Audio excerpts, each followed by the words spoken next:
If anybody has ever wondered in their life whether or not the Keebler elves really do exist, I'm here to tell you, they do. Hello, Mr. Keebler elf. Can you bake me some fudge stripe cookies?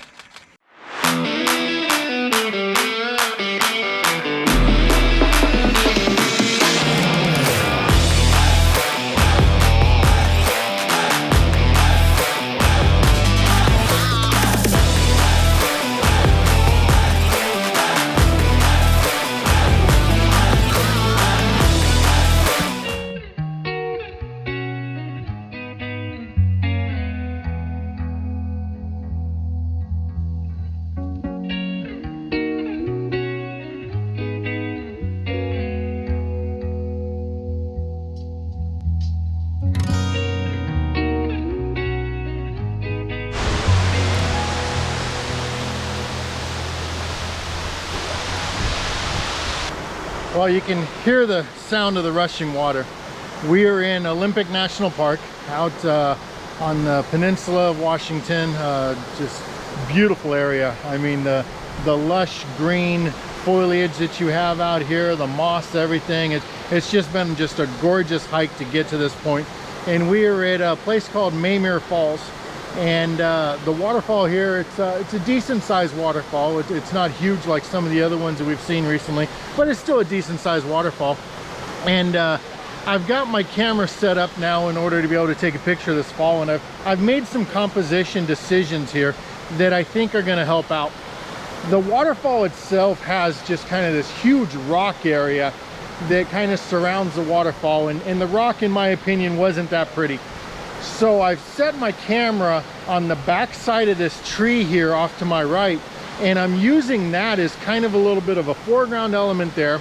I've got another tree over on the left there, and then I've got the waterfall that's kind of coming down. The waterfall's not quite in the center of the frame. And then down below, there's this branch that runs kind of catty corner towards the bottom of the frame with the water running underneath that branch. In front of that, you've got these moss-covered rocks as well. And I'm just trying to tie all this together into an image. And as green as everything is, I really think it's just going to saturate up nicely and really provide for a beautiful photo. I'm not using an ND filter right now. Reason being is it's dark enough in here that I can get a slow enough shutter speed with the right aperture that I don't have to have an ND filter on there. So that's one less thing to take out, set up, and put away. Right now, my camera I've got on f/16. I'm underexposing by a full stop, and I'm doing that because I don't want to blow out any detail in that waterfall.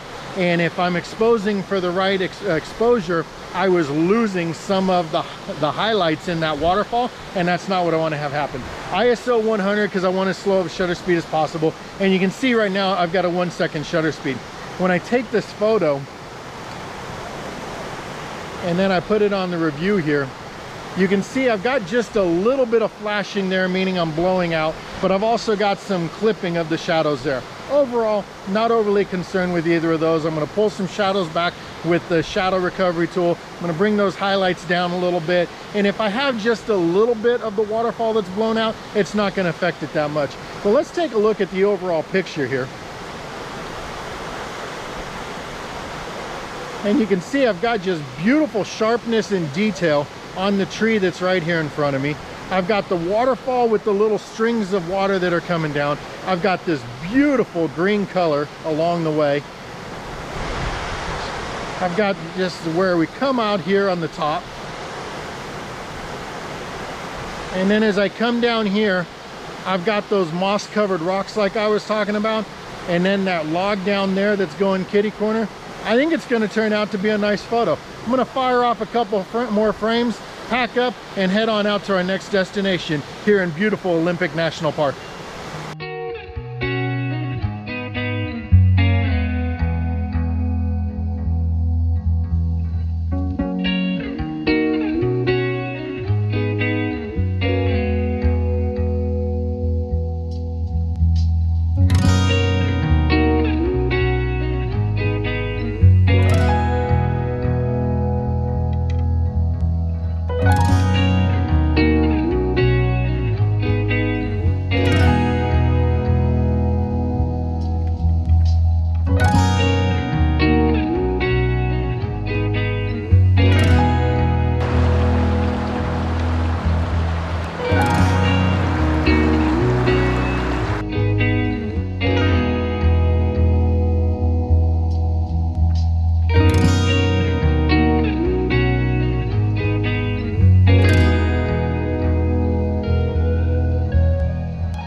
Well, let me tell you, Olympic National Park, absolutely breathtaking. We haven't even scratched the surface of everything that there is to see and do out here. And we only had time today to really explore 2 trails and didn't even get to spend as much time on those trails as I would have liked to have. But still just fascinating to see this. And I checked another national park off my list, which really excites me, makes me happy. But really has given me a desire to come back here and just see more and photograph more and explore more, and hopefully I'll have the opportunity to do so. This is really just truly an amazing place, and once again, I'm blessed to be able to come out here and photograph this wonder and be able to share it with you. I hope you enjoyed this trip. I can't say that the conditions were ideal for all the type of photography that we wanted to do, but we did get to see some cool places, and we did get to scout out some places that I think are going to turn into some beautiful photos when those conditions align with my being there. If you did like this video, please don't forget to hit the like button, subscribe if you haven't done so, and ring that bell so you're notified of the next video. Don't know again where the next trip is going to be, but I know it's going to be awesome, and it'll definitely be awesome if you follow along. Thanks for joining us. Until then, happy shooting.